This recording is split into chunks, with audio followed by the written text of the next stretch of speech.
Hey, what's good, y'all? It's your boy Bobby W223 here, and this is my review of the Amazing Spider-Man 2. I actually had seen this movie a few weeks ago, but just didn't get the chance to do a review. So I thought I'd go ahead and get one out now, since the new X-Men movie, Days of Future Past, is coming out in a couple of days. Day after my birthday, actually, but I might go to the midnight showing of that. Anywho, the Amazing Spider-Man 2. Great movie. It was a lot better than the first Amazing Spider-Man movie.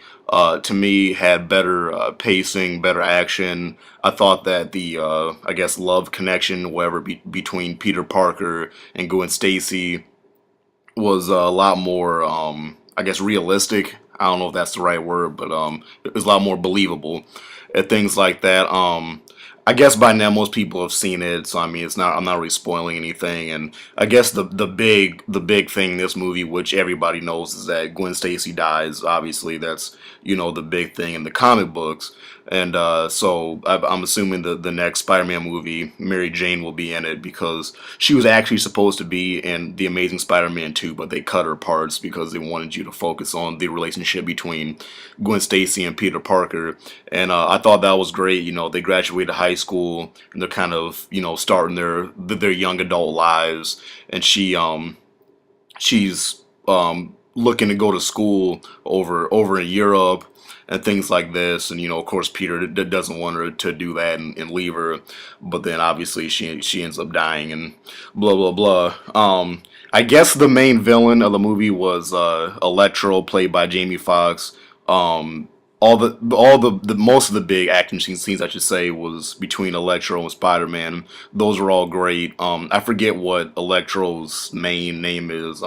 He's a scientist that works at Oscorp and things like this. And most people probably know. He basically falls into a tank of electric eels and turns into Electro. And it's really cool when he's Electro, and he can kind of like hear people talking, and it goes into the whole like dubstep kind of thing when he's using his powers or anything like that. It was really cool.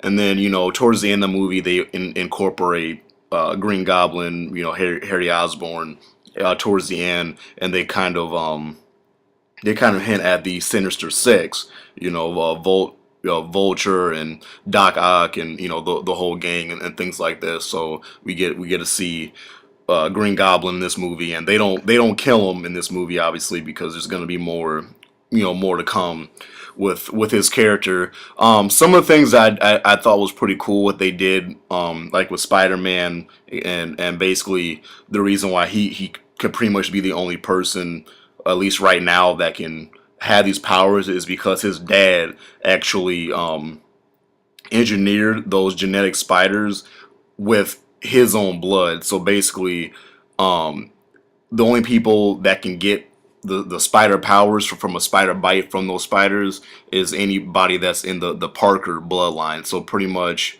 Peter Parker's dad, who's dead, Peter Parker himself, and his uncle Ben, who I believe is a blood relative, a blood brother to Peter Parker's father. So pretty much Peter Parker is the only one that can be Spider-Man until he, I guess, has a kid or whatever. So I thought that was kind of cool, because otherwise, I mean, pretty much anybody could just go into the secret projects area in the Oscorp, area, or a lab or whatever, and get bit by that spider and get the power. So I thought that was cool how they did that. Once again, action scenes were great. They ended off with him fighting the Rhino at the end. Once again, just kind of further hinting at the Sinister Six. Yeah, the acting I thought was better. Just better pacing. I guess far as like the comedic banter, I guess it was probably about on par. There was some corny lines here and there with Electro and things like that. But I mean, overall, it was really cool. I mean, it's not really too much to say. I mean, it's been out for a few weeks. Like I said, I saw it back when it first came out. So I might be forgetting some things here and there. But I mean, it's Spider-Man. So if you fan of Spider-Man, you haven't seen it yet. I think it's still in theaters. If not, I mean, when it comes out, on video, definitely check it out. I know I'm getting it on Blu-ray when it comes out. stay tuned to my review probably this weekend for X-Men Days of Future Past. I'll make sure to get that one up as soon as possible. That's probably my most hyped movie. I haven't seen Godzilla yet, but hopefully I'll see that soon as well. And yeah, I guess happy early birthday to myself because tomorrow is my birthday. And yeah, I may actually be going to the midnight launch for X-Men, but we'll see what happens with that. But the Amazing Spider-Man 2 overall, I give it an 8.5 out of 10. There were a few dry spots here and there with Harry Osborn and Peter, and just kind of like their dynamics between those two seemed kind of a little dry to me. But overall, great movie. Can't wait to see the next one. Should be good, and then the spin-offs or whatever else they're gonna do. So yeah, 8 out of 10 for me. Go check out the site. Link will be in the description. And yeah, it's your boy Bobby W223. Peace out. If you haven't been following Mario Kart 8 at all, you might be wondering what the coins do. The coins, basically, there's a cap at 10. You lose them when you fall off the track or you get hit by objects in the race. What you want to do is you want to pick them up because they add to your top speed. So the more coins you have, the faster you can go. And you also want to pick them up once you reach 10 because it keeps your opponents from getting coins. They disappear for a little while. And every 50 coins earns you a car part. I still haven't unlocked all of them, and I have well over a dozen hours played, earning probably the cap every time. And this is Mount Wario. It's probably one of my favorite courses in the game. Instead of being 3 laps, it's 3 sections split down one course, and you drop out of a crazy helicopter, which is hilarious.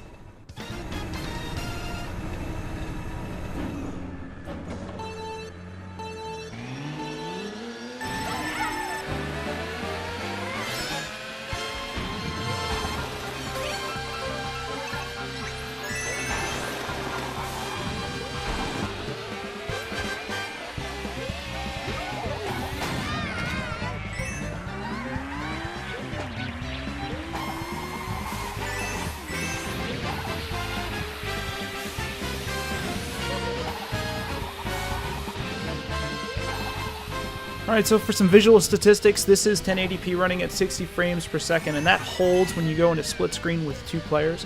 And the music in this game is also brilliant. A lot of it was recorded with live instruments in an orchestra setting, which is great. This is the anti-grav stuff, so you see that my wheels are blue, and they kind of like flipped up on themselves. That's when you're driving on walls or upside down. It doesn't really happen too much in this race, and as you saw in the other race, it didn't happen at all. So it's not a constant thing. When you do have anti-grav activated, if you bump into another racer, you get a boost. So that makes for some really interesting stuff if you're trying to be competitive and catch up with others, or if you're doing a team race in versus mode, you can actually join up with a partner and kind of boost off of each other just to gain momentum through a section. Blue shells are back, obviously. If I had a super horn, I think it's called the super horn, I could deflect that blue shell. It's actually kind of the first really major canceling item for it. I could also get away from it with a really well-timed mushroom. I haven't been able to do that myself. I've seen videos of other reviewers doing it. I don't have those timing skills, I guess. But I'm nearing the end of this race. So one last plug, if you like what you see here, we do this kind of gaming thing all the time in Techno Buffalo Plays. We made the executive decision early on, like, we're not going to overpopulate the main channel with gaming stuff, but we'll drop in every now and again. But if you do like this, I do several videos a week there. Head over, subscribe. I'm nice, maybe. I don't know. I try to stay active in the comments and such, so if you do come over, you'll see me hanging around. Thank you guys for watching. We'll be back soon with another episode of this, maybe down the line on the main channel. Who knows? Let us know if you want more. And for Techno Buffalo, this is Joey Davidson with another blue shell. That's 2 in 1. Come on. See you guys next time.